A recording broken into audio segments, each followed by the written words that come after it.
Hey YouTubers, it's Charlie. This is going to be my Deadpool Spider-Man video. Just because Tim Miller was making a bunch of announcements about Deadpool 2, they confirmed Cable. They also talked about trying to get Spider-Man to cross over with Deadpool. If you're not familiar with Spideypool, that's actually a relatively recent development. Deadpool and Spider-Man have run into each other since the late 90s, so I'm going to explain their history in the comics, then I'll explain how Spideypool is a little bit different from that, and how a Deadpool-Spider-Man crossover might work. Them appearing on screen together is way further off, but I'll explain what's going on. So just to start with, Deadpool 2 confirmed. Fox has two premiere dates that they've booked for the next year. One's for October 6, 2017, the other's for January 12, 2018. So the thought is that one of those will go to Deadpool 2. Now they had a lot of success with the February release, which typically isn't a big time for movies, but it was a Valentine's Day movie, so it's kind of a special case. So I totally think that they could do a January Deadpool movie that's successful. But typically you see comic book movies like Deadpool, big tentpole movies, falling in the spring, the summer, in the holiday season. So it remains to be seen. I think it just depends on how fast they move through production on the new movie. They've already started writing it. It's the exact same creative team. So if you like the energy of the first Deadpool movie, it's going to be a lot like that. Only they will be getting Cable, which is really awesome. I'll have some links in the description. I did a bunch of Deadpool and Cable videos when the Deadpool movie came out. But what's all this business about Tim Miller talking Spider-Man? So he's mostly talking tongue-in-cheek, like, hey, if Marvel and Sony can come to an arrangement, then we're going to do everything we can to get Deadpool and Spider-Man on screen together too. Now, realistically, I think what's going to happen is that all the big studios are watching Marvel and Sony work together, and they're going to wait to see how successful the new Spider-Man film is, because the thought is that by sharing the character with Marvel, who is hugely successful right now, their movies are doing amazingly well. If general audiences like the non-fanboy crowd totally buys into the idea of Spider-Man jumping between his own movie at a different studio in the Marvel movies, then the other studios like Fox with its X-Men franchise will be a little more open to sharing characters. The Deadpool movie was so financially successful, though, that I don't think that Fox is too worried about crossovers or anything like that. They're like, okay, we'll put Deadpool, Cable in a movie, people will love it, it'll do great.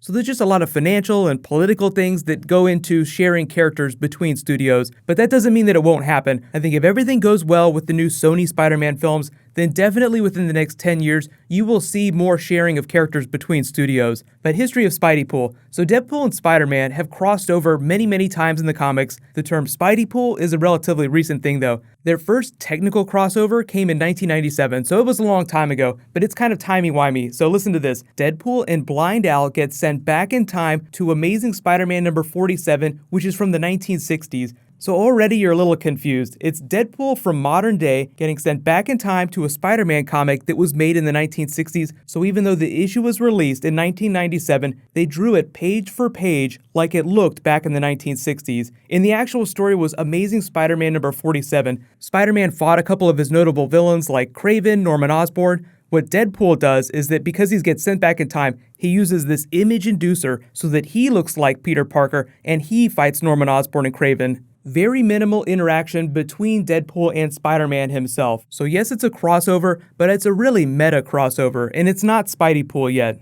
Their next big crossover was more of a straight-up crossover, where they're meeting each other in modern day. That was in 2000. Deadpool almost destroys the Marvel Universe by causing this giant invasion, and all these Marvel hero teams have to get together to stop it. He winds up interacting with Spider-Man. The story itself is kind of weird because they tell it in this memento way, where the beginning of the comic picks up really late in the actual story, and the beginning of the story isn't told till the end of the comic. If you've never seen the movie Memento, it's Christopher Nolan, early Christopher Nolan. It's really cool, it's really trippy.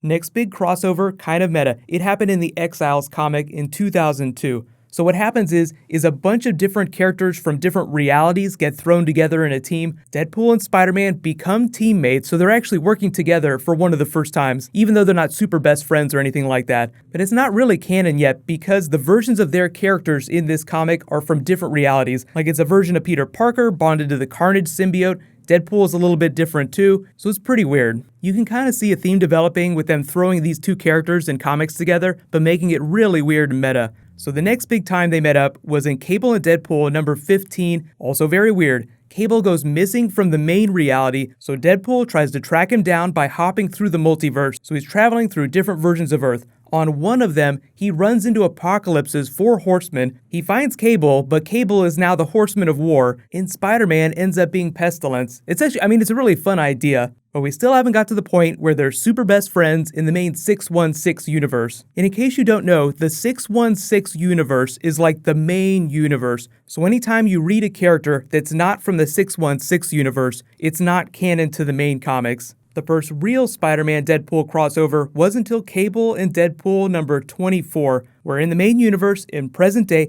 Deadpool is going after a Daily Bugle reporter that just happens to be with Spider-Man, so Spider-Man tries to stop him. They're kind of going up against each other. The next big time they met up, Deadpool was actually helping Spider-Man. They were a little bit friendlier, but it was happening in the Ultimates universe. It was Ultimate Spider-Man number 91 through 94, and they have a bit of a team-up. But because this is before Secret Wars, it's not happening in the main universe. Slowly approaching Spideypool, in 2008, Deadpool ends up bringing a bunch of dinosaurs into modern day, and it just happens to be during the middle of a symbiote outbreak. So that's how you get to symbiote dinosaurs. So just total comic book moment. You don't get more comic book than symbiote dinosaurs. Spider-Man's totally pissed at Deadpool, but they have to work together to clean up the mess.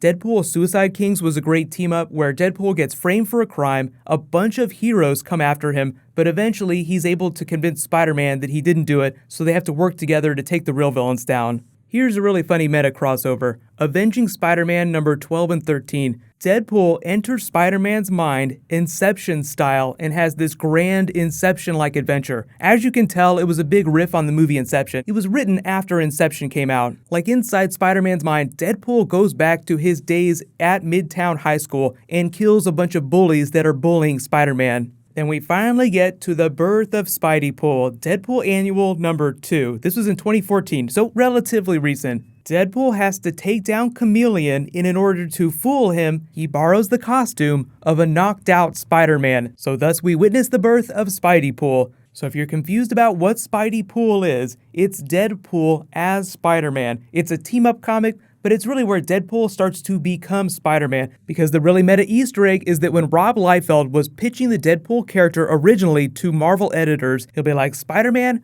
with swords and guns, with great power and zero responsibility. Now you guys may have heard about Spider-Man and Deadpool, the actual comic.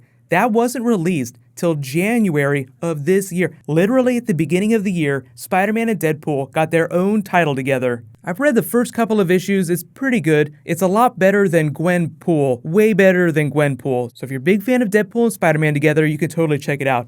But here's my big question for you guys. Let me know in the comments, what is your favorite Deadpool and Spider-Man moment from the comics? And if they do appear in a movie together, how do you want that to play out? Like, what kind of story do you want that to be? Do you want it to be more of a Spider-Man story, like a straight up movie? Or do you want it to be more of a Deadpool story where they break the fourth wall, it gets super meta, and they make fun of the entire Marvel universe? Now what's going to happen next is that there's already been a whole bunch of other big comic book news, like Ben Affleck is writing, directing, and starring in the next Batman solo film. We kind of knew that was going to happen, so it's not a huge surprise, but Warner Brothers just confirmed it. There's a new Flash video I'm working on. Jonah Hex is coming to Legends of Tomorrow. So there's just a couple big things I'll be doing videos for next. And I also saw some really cool Black Panther versus Winter Soldier footage that I might do a video for.